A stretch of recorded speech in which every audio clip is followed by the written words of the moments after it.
Bismillah, alhamdulillah wassalatu wassalamu ala rasulillah wa ala alihi wa ashabihi wa man tabi'ahum bi ihsanin ila yaumiddin amma ba'd. Assalamualaikum warahmatullahi wabarakatuh. Alhamdulillah, ikhwan dan akhwat. Kali ini kita akan membahas materi yang ketiga, pembahasan yang kedua. Materi yang ketiga, pembahasan yang kedua, yaitu pembahasan mengenai ayat yang pertama. Ayat yang pertama ini sekaligus juga membahas tentang kalimat basmalah. Karena kalimat basmalah adalah ayat yang pertama dalam Quran Surat Al-Fatihah. Kita masuk pada pembahasan. Pembahasan kedua kalimat basmalah, yaitu bacaan Bismillahirrahmanirrahim. Sekali lagi. Bismillahirrahmanirrahim. Ini adalah kalimat basmalah atau ayat yang pertama dalam Quran Surat Al-Fatihah. Kita bahas satu persatu mulai dari makhrajnya. Kita tidak akan memperpanjang pembahasan pada huruf-huruf yang pernah dibahas sebelumnya, yang ditandai dengan background berwarna putih pada tulisan hurufnya. Baik, ba di sini sudah kita bahas ya, keluarnya dari asyafatan, ya, kedua bibir atas dan bibir bawah. Sifatnya syiddah, suara tertahan. Yang kedua jahr, nafas tertahan dalam jumlah yang besar. Ketiga istifal, suara tidak naik ke atas. Infitah, sebagian besar suara tidak tertahan antara lidah dan langit-langit atas. Yang kelima qalqalah, memantul ketika sukun. Ini huruf ba. Ba pada kalimat basmalah berharokat kasrah. Bi, ingat kaidah pengucapan huruf berharokat kasrah, kita turunkan atau jatuhkan rahang bawah kita. B, sempurnakan ya. B, jangan tebal. Ini tipis ya. B, jangan tebal. Jika tebal suaranya seperti ini. B, ya, sempurnakan, bukan B tapi B. Bismi, bis, masuk ke huruf sin. Masuk ke huruf sin di sini. Sin belum kita bahas hurufnya ya. Nah, makhraj huruf sin yaitu keluar dari lidah, disebut dengan al-lisan, yaitu punggung ujung lidah bertemu dengan dinding dua gigi seri atas. Dinding dua gigi seri bawah. Sekali lagi, punggung ujung lidah bertemu dengan dinding dua gigi seri bawah bagian dalam ya, dua gigi seri bawah bagian dalam. Sehingga suara huruf keluar di antara dua gigi seri atas dan gigi seri bawah. Perhatikan ilustrasinya di sini. Nah, di sini ya, punggung ujung lidah bertemu dengan dua gigi seri bawah bagian dalam ya, jadi lapisan dalamnya. Ini huruf sin. Baik. Nah, suaranya dia keluar dari celah ya, celah antara gigi seri atas dan gigi seri bawah. Ini huruf sin. As, bis, sa, si, su, as. Posisikan lisan kita, lidah kita sebagaimana yang terdapat pada ilustrasi ya. Baik, ini huruf sin. Ingat, ada sin, ada shin, ya, ada sin, ada shin, ada sa. Ini ketiga huruf yang berbeda. Yang kita bahas ada huruf sin. Sin yang keluar dari punggung ujung lidah bertemu dengan dinding dua gigi seri bawah bagian dalam. Sifat yang pertama rakhah. Apa itu rakhah? Masih ingat? Ya, suara mengalir, rakhawah. S, suaranya mengalir ketika sukun. Nah, sin di sini sukun. Bis, alirkan suaranya. Bis. Kedua hamas, nafas tertahan dalam bagian besar ya, dalam jumlah yang besar. Tiga istifal, infitah, dan sofir. Di sini ada sifat sofir pada huruf sin. Ya, sofir adalah suara yang tajam yang terjadi ketika suara mengalir melalui tempat keluar yang sempit. Nah, jadi suaranya tajam ya, nyaring ya, karena keluar ya, suara keluar dari tempat yang sempit, yaitu celah antara dua gigi seri atas, celah antara gigi seri atas dan gigi seri bawah. S ya, S, bis tajam, bis. Kemudian perlu diperhatikan huruf sin ini tidak memantul ya, karena tidak termasuk huruf-huruf qalqalah ya. Huruf qalqalah ada 5 ya, ba, jim, dal, ta, dan qaf. Ini huruf-huruf qalqalah, tidak ada sin ya. Di antara kesalahan yang terjadi dalam mengucapkan huruf sin sukun pada kalimat basmalah ini adalah dengan memantulkannya. bisa, bisa, tapi bis rakhah, suaranya mengalir. Jangan bisa. Kenapa suatu huruf terjadi pantulan? Ya, karena kita terlalu cepat memindahkan atau melepaskan makhraj huruf tersebut. Ya, umumnya pada huruf-huruf yang rakhawah. Huruf rakhawah itu tidak memiliki huruf yang memiliki sifat rakhawah. Ya, suara mengalir itu tidak memantul. Tapi kenapa ada orang yang memantulkannya? Karena dia tidak mengalirkan suara sebagaimana seharusnya, ya, tidak mengalirkan suaranya.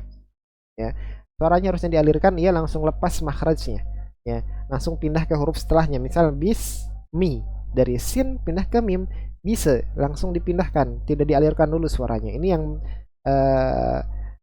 apa ya, sebab terjadinya pantulan pada huruf yang seharusnya tidak memantul. Jadi tidak dipantulkan, dialirkan suaranya. Bis. Baik. Masuk ke huruf setelahnya, huruf mim. Huruf mim telah kita bahas, ya.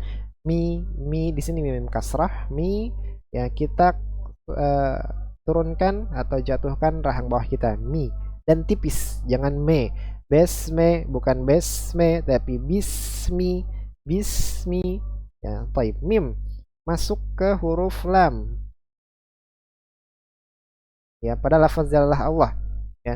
Bismillahi, lafaz jalalah Allah telah kita bahas pada kalimat isti'adzah pada materi yang lalu, pembahasan yang lalu, ya, kalimat isti'adzah, bagaimana pengucapan huruf lafaz jalalah Allah, ya. Masuk ke huruf lam pada lafaz jalalah Allah, tipis, ya, lamnya tipis karena lam itu bisa dibaca tebal, bisa dibaca tipis. Kapan dibaca tebal dan kapan dibaca tipis?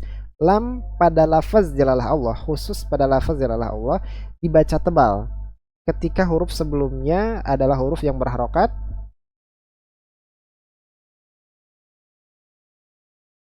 fathah atau dhammah bertemu dengan lafaz jalalah Allah, ya.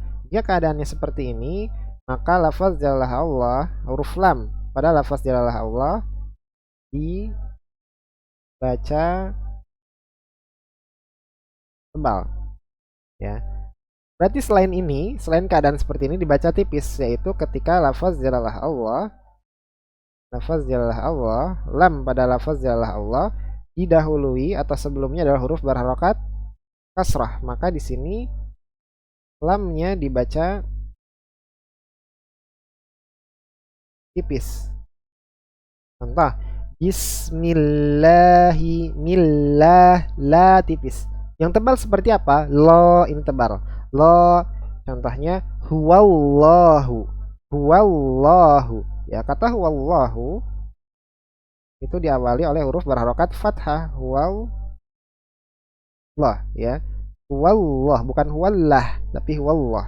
Jadi bukan bismillah tapi bismillah. Nah, ini kaidahnya seperti ini. Baik, selanjutnya lafaz jalalah Allah telah kita bahas. Jadi bacaannya bismillahi, ha, ingat, ha yang keluar dari tenggorokan bagian bawah, bukan ha yang bagian tengah, ya, bukan bismillahi tapi hi. Lanjut, kata selanjutnya adalah ar-Rahman. Bismillahirrahmanirrahim, masuk ke huruf ra, ya. Ingat ini lam apa? Alif lam syamsiyah, ya, alif lam syamsiyah, alif lam yang tidak dianggap. Ya. Bismillahirrah, bukan hil tapi hirrah, masuk ke huruf ra. Ra telah kita bahas, ya, dari punggung ujung lidah bertemu dengan pangkal, dua gigi seri atas bagian dalam, ya. Sifatnya bainiyah, jadi ada aliran suara pertengahan, ya.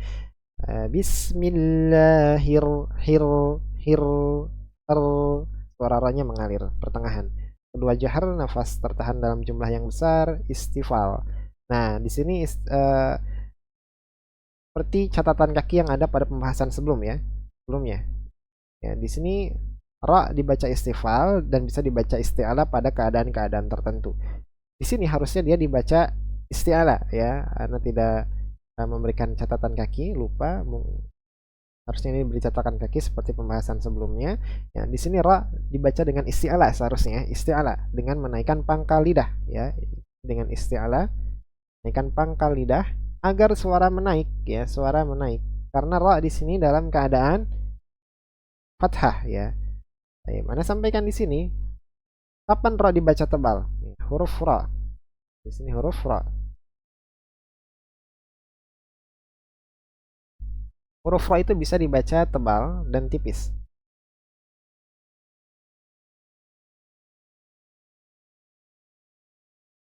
Baik. Bisa dibaca tebal. Bisa dibaca tipis. Ya, kapan ra dibaca tebal dan dibaca tipis? Baca tebal ketika dalam keadaan fathah dan dhammah. Dibaca tipis ketika dalam keadaan kasrah. Ya, seperti ini ya. Ra dibaca tebal ketika dalam keadaan fathah. Ra, ru, la, ru, tebal. Maksudnya isti'ala, naik pangkal lidahnya. Ya. Tipis, yaitu pangkal lidahnya turun ke bawah, tidak tebal. Ini dalam keadaan kasrah. Dalam keadaan kasrah. Ri, ya dalam keadaan kasrah. Baik, ini singkatnya ya. Pun ada penjelasan lebih lanjut tentang cara baca huruf ra. Ya, Anda sampaikan kaidah dasarnya saja. Baik, jadi ini dibaca tebal. Ro, bukan ra, ya bukan ra. Kalau ra itu tipis, tidak menaikkan pangkal lidah, suaranya tidak menaik. Ya, jadi Bismillahirrah, bukan hirrahman, bukan hirrah tapi hirrah.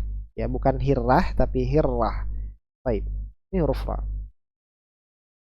Selanjutnya, ada huruf H. Sebelumnya kita bahas juga huruf H ya. Huruf H yang keluar dari tenggorokan bagian bawah. Sekarang ada huruf H yang keluar dari tenggorokan bagian tengah ya. Tenggorokan bagian tengah disebut dengan wastul halqi. Nah, huruf H ini perhatikan dia sama seperti huruf Ain. Tapi bedanya kalau huruf Ain itu menyempit, ya lebih menyempit, mendekati dinding tenggorokan bagian belakang. Adapun huruf H yang saat ini dia tidak sampai menyempit sebagaimana huruf Ain ya. Baik. Intinya huruf H yang ini biasa disebut dengan H tipis atau H kecil ya. Ini keluar dari tenggorokan bagian tengah. Sifatnya perhatikan rakhawah. Ya, sifat yang pertama rakhawah yaitu aliran suara yang sempurna. Kemudian hamas ya suara yang samar disebabkan mengalirnya nafas ya. Ah nafasnya mengalir ya. Bismillahirrahmanirrahim. Nafas mengalir. Ketiga istifal dan keempat infitah. Jadi bukan pakai huruf H, ya bukan Allah. Bismillahirrahmanirrahim, bukan rah, tapi rah ya. Baik.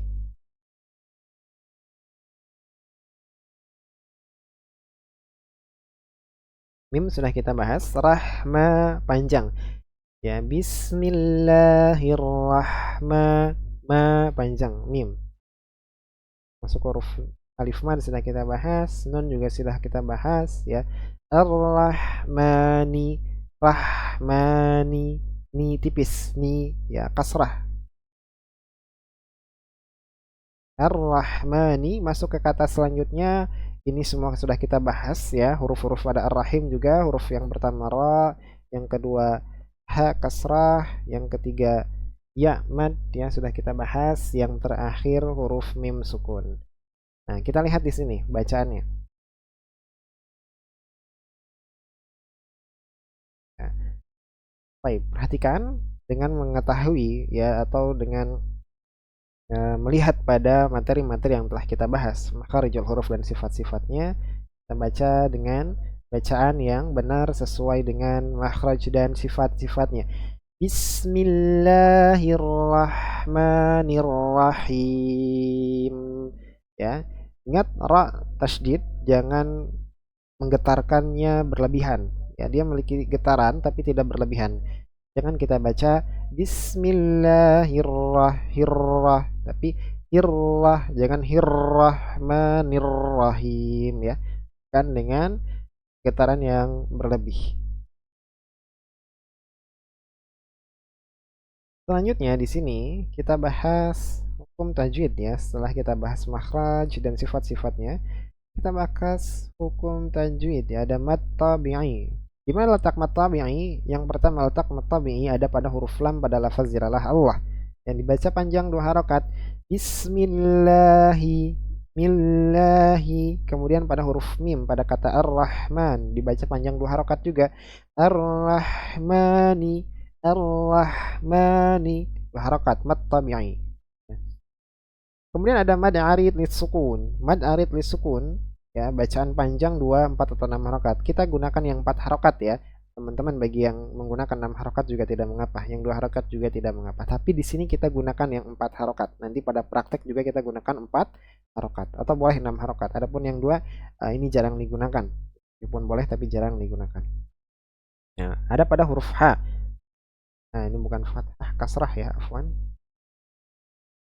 Pada huruf H kasrah ya. Yang setelahnya adalah huruf ya mad dan setelahnya adalah huruf mim berharokat yang disukunkan. Dibaca panjang 2, 4 atau 6 harokat. Kita baca 4 harokat. Ar-Rahim. Bismillahirrahmanirrahim. Him. Ingat, mim sukun di akhir ada sifat bainiyah. Him. Alirkan suaranya. Jangan langsung mati. Bismillahirrahmanirrahim. Nah, ini langsung mati ya.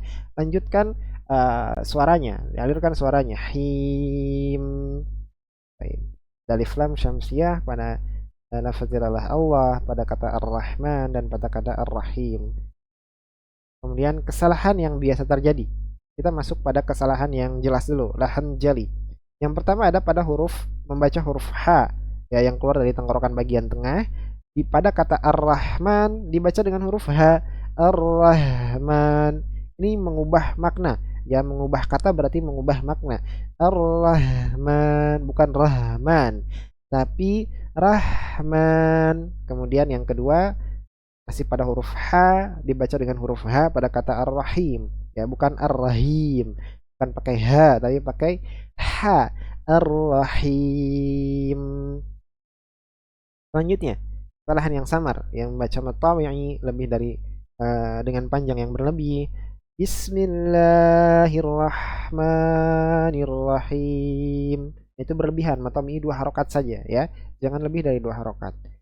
Membaca tanda panjang tanda baca kasrah pada huruf ba, bi dan mi ya, bismi ya, dengan tidak sempurna lebih condong kepada huruf B. Jadi bismillah sebagaimana yang tadi Ana sampaikan ya. Jangan dibaca bismillahirrahmanirrahim ya. Bukan, tapi sempurnakan ucapan kaidah fathahnya, kasrahnya dan dhammahnya. Bismillahirrahmanirrahim. Baik. Kemudian memantulkan atau memberikan qalqalah pada huruf sin ya, sebagaimana yang tadi Anda bahas, jangan dipantulkan sin, suaranya mengalir. Bis bukan bisa, bisa. Jadi jangan terlalu cepat berpindah dari sin sukun ke huruf mim ya. Jadi langsung dialirkan dulu, jangan langsung dipindahkan suaranya atau makhrajnya ya. Bismi. Baik. Selesai pembahasan kedua kita dalam membahas ayat pertama atau kalimat basmalah pada materi yang ketiga. Silahkan dipraktekkan secara mandiri terlebih dahulu dengan mengikuti kaidah-kaidah yang telah disampaikan, sesuaikan makhrajnya, tempat keluarnya, posisikan makhrajnya sesuai dengan ilustrasi yang ada dalam buku ini. Semoga bisa dipraktekkan dengan baik. Barakallahu fiikum.